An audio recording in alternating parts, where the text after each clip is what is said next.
Welcome to Pretty Tales, the home of real, dramatic, and emotional African stories. Here, we explore love, betrayal, secrets, and the untold truths that shape lives. Subscribe and join me as we dive into stories that will make you laugh, cry, and think twice. Didn't plan to test my wife that morning. It started as a thought, a quiet one, the kind that creeps in when love feels comfortable but unanswered questions refuse to sleep. We live in the city, a busy African city where life never slows down.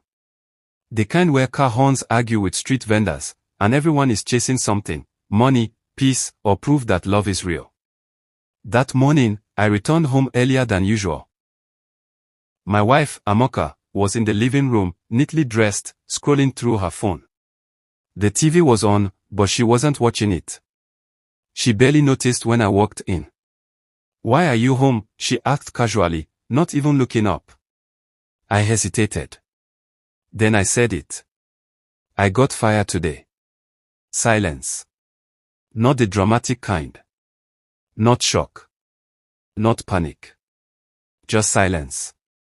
She slowly looked up at me. Her eyes scanned my face, not with concern, but calculation. As if she was doing mental math, subtracting me from her future.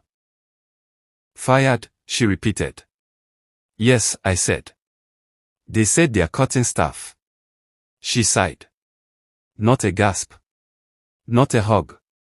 A sigh. "So what are we supposed to do now?" she asked, already irritated.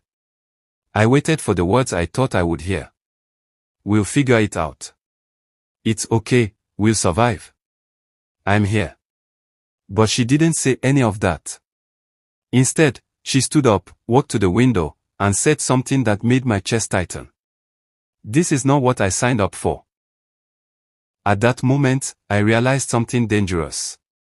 This test might reveal more than I was ready to know. And the worst part, she hadn't even finished talking yet. She turned away from the window and looked at me again, this time with impatience, not worry. "So what's the plan?" she asked. "Because rent is not patient. NEPA is not patient. And I'm not about to suffer." Those words landed hard. I swallowed. "I just lost my job this morning, Amoka."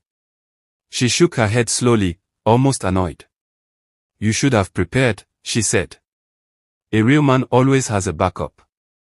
A real man. I felt my chest tighten. "I've been providing," I replied quietly. "I pay the rent.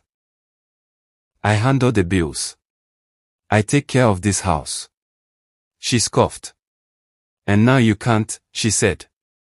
"So what happens to me?" "Not us. Me." That was when I knew. This wasn't fear talking. This wasn't shock. This was honesty. I sat down slowly on the couch, watching the woman I married speak as if love had conditions I never read.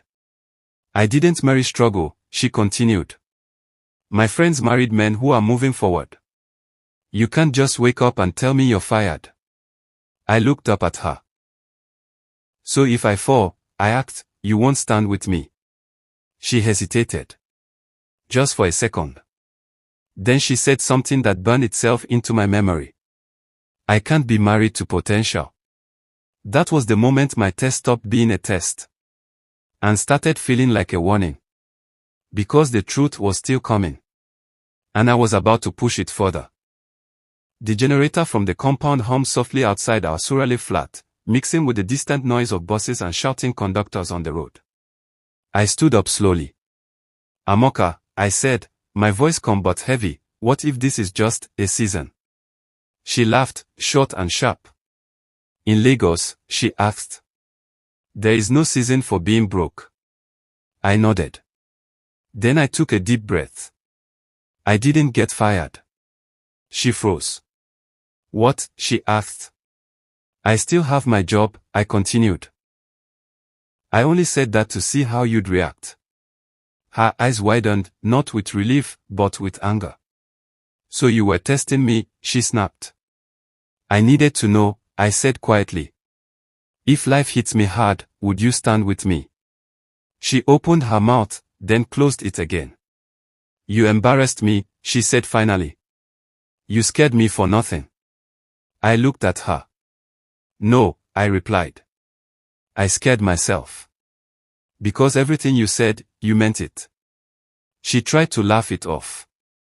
You're overthinking, she said. Everybody reacts differently to bad news. But her earlier words still hung in the air. I didn't marry struggle. I can't be married to potential. I picked up my phone from the table. I just wanted reassurance, I said.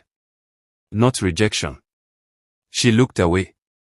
That was when I realized something painful. The test didn't damage our marriage. It revealed it. We didn't argue after that. That was the strange part. Amoka sat back down on the couch, scrolling through her phone again, pretending everything was normal. But nothing was. The room felt different.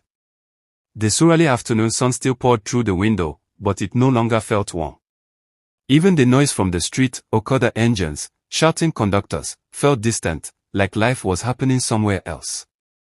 I sat across from her.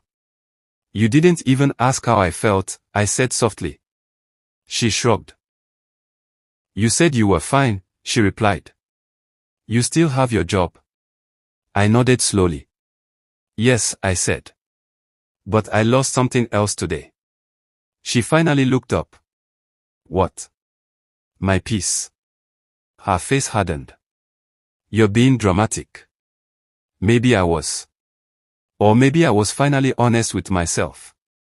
Marriage, I realized, wasn't just about love when money was steady. It was about who stays when fear enters the room.